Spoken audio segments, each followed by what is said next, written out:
मेरे प्यारे देशवासियों, आप सभी को क्रिसमस की शुभकामनाएं। हम इस वर्ष के अंतिम सप्ताह में हैं। 2022 बस आने ही वाला है। आप सभी 2022 के स्वागत की तैयारी में जुटे हैं, लेकिन उत्साह और उमंग के साथ ही ये समय सचेत रहने का भी है। आज दुनिया के कई देशों में कोरोना के नए वेरिएंट ओमिक्रॉन की वजह से संक्रमण बढ़ रहा है। भारत में भी कई लोगों के ओमिक्रॉन से संक्रमित होने का पता चला है। मैं आप सभी से आग्रह करूंगा कि पैनिक न करें। हां, सावधान रहें, सतर्क रहें, मास्क उसका भरपूर उपयोग करें और हाथों को थोड़ी थोड़ी देर पर धुलना, इन बातों को हमें भूलना नहीं है। आज जब वायरस म्यूटेट हो रहा है तो हमारी चुनौतियों का सामना करने की ताकत और आत्मविश्वास भी मल्टीप्लाई हो रहा है। हमारी इनोवेटिव स्पिरिट भी बढ़ रही है। आज देश के पास 18 लाख आइसोलेशन बेड्स हैं, 5 लाख ऑक्सीजन सपोर्टेड बेड्स हैं, 1,40,000 आईसीयू बेड्स हैं। आईसीयू और नॉन आईसीयू बेड्स को मिला दें तो 90,000 बेड्स विशेष तौर पर बच्चों के लिए भी हैं। आज देश में 3,000 से ज्यादा पीएसए ऑक्सीजन प्लांट्स काम कर रहे हैं। 4 लाख ऑक्सीजन सिलेंडर्स देश भर में दिए गए हैं।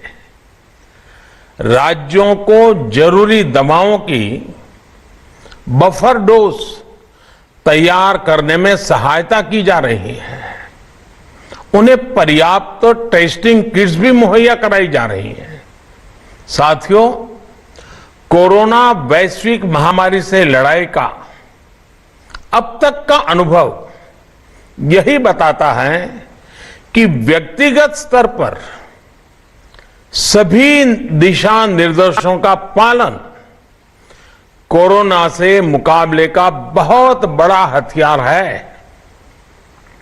और दूसरा हथियार है वैक्सीनेशन।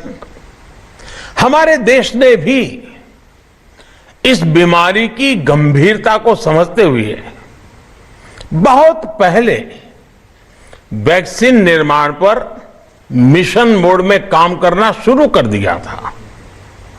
वैक्सीन पर रिसर्च के साथ साथ ही approval processes, supply chain, distribution, training, IT support system, certification पर भी हमने निरंतर काम किया। इन तैयारियों का ही नतीजा था कि भारत ने इस साल 16 जनवरी से अपने नागरिकों को वैक्सीन देना शुरू कर दिया था। ये देश के सभी नागरिकों का सामूहिक प्रयास और सामूहिक इच्छा शक्ति है कि आज भारत 141 करोड़ वैक्सीन डोज के अभूतपूर्व और बहुत मुश्किल लक्ष्य को पार कर चुका है। आज भारत की वयस्क जनसंख्या में से 61% से ज्यादा जनसंख्या को वैक्सीन की दोनों डोज लग चुकी हैं। इसी तरह वयस्क जनसंख्या में से लगभग 90% लोगों को वैक्सीन की एक डोज लगाई जा चुकी है।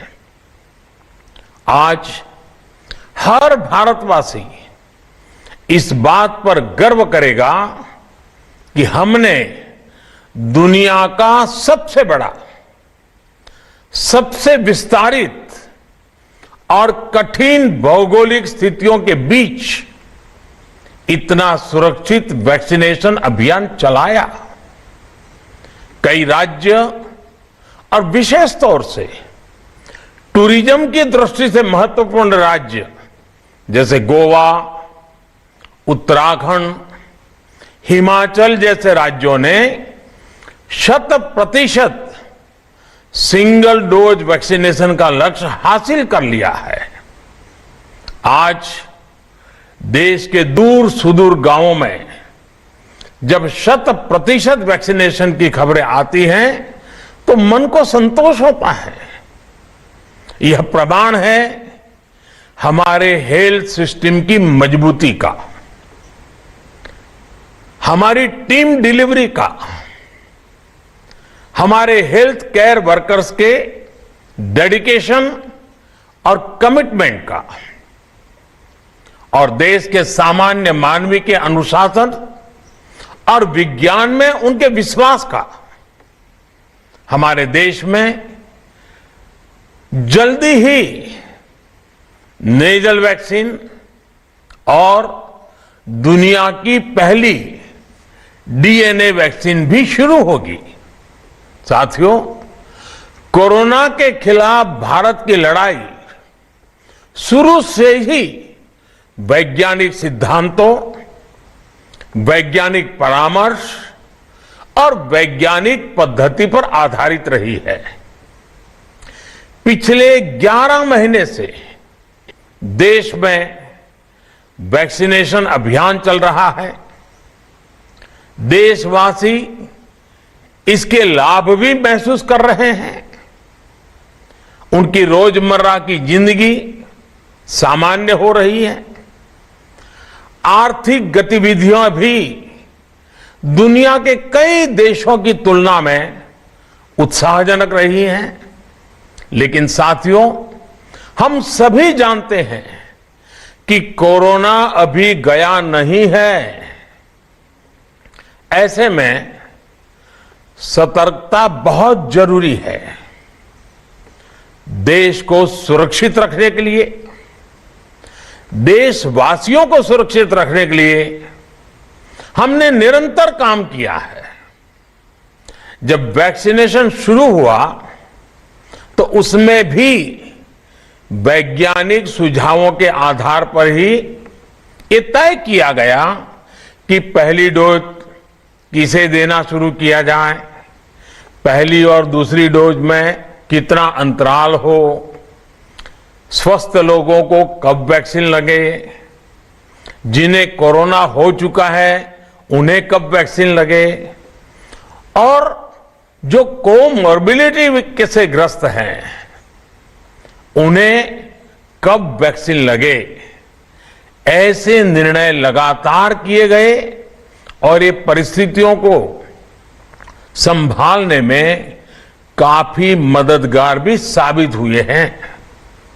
भारत ने अपनी स्थिति परिस्थिति के अनुसार भारत के वैज्ञानिकों के सुझाव पर ही अपने निर्णय लिए हैं। वर्तमान में ओमिक्रॉन की चर्चा जोरों पर चल रही है। विश्व में इसके अनुभव भी अलग अलग है, अनुमान भी अलग अलग है। भारत के वैज्ञानिक भी इस पर पूरी बारीकी से नजर रखे हुए हैं, इस पर काम कर रहे हैं।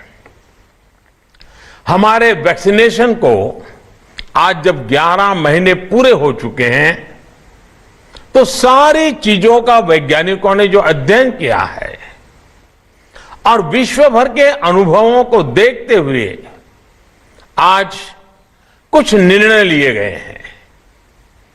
आज अटल जी का जन्मदिन भी है, क्रिसमस का त्योहार भी है, तो मुझे लगा कि इस निर्णय को आप सबके साथ साझा करना चाहिए। साथियों, 15 साल से 18 साल की आयु के बीच के जो बच्चे हैं, अब उनके लिए देश में वैक्सीनेशन प्रारंभ होगा। 2022 में 3 जनवरी को सोमवार के दिन से इसकी शुरुआत की जाएगी। ये फैसला कोरोना के खिलाफ देश की लड़ाई को तो मजबूत करेगा ही, स्कूल कॉलेजों में जा रहे हमारे बच्चों की और उनके माता पिता की चिंता भी कम करेगा।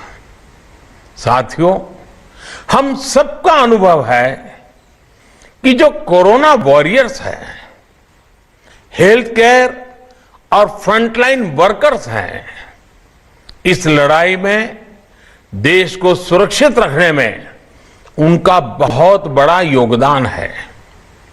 वो आज भी कोरोना के मरीजों की सेवा में अपना बहुत समय बिताते हैं। इसलिए प्रिकॉशन की दृष्टि से सरकार ने निर्णय लिया है कि हेल्थ केयर और फ्रंटलाइन वर्कर्स को वैक्सीन की प्रिकॉशन डोज भी प्रारंभ की जाए। इसकी शुरुआत 2022 में 10 जनवरी सोमवार के दिन से की जाएगी। साथियों, कोरोना वैक्सीन का अब तक का ये भी अनुभव है कि जो अधिक आयु वाले हैं और पहले से ही किसी न किसी गंभीर बीमारी से पीड़ित है, उन्हें प्रिकॉशन लेना सलाह योग्य है। इसको ध्यान में रखते हुए 60 वर्ष से ऊपर की आयु के कोमॉर्बिडिटी वाले नागरिकों को उनके डॉक्टर की सलाह पर वैक्सीन की प्रिकॉशन डोज का विकल्प उनके लिए उपलब्ध होगा।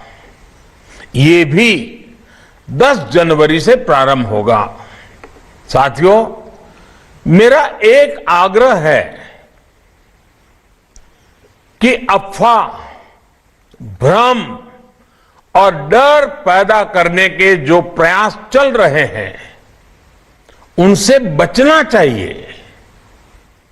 हम सभी देशवासियों ने मिलकर अब तक दुनिया का सबसे बड़ा वैक्सीनेशन अभियान चलाया है। आने वाले समय में हमें इसको और गति देनी है और विस्तार देना है। हम सभी के प्रयास ही कोरोना के खिलाफ इस लड़ाई में देश को मजबूत करेंगे। आप सबका बहुत बहुत धन्यवाद। इंडिया टीवी हर वक्त हर जगह डाउनलोड करने के लिए सर्च करें India TV news Google play store या ऐप स्टोर पर।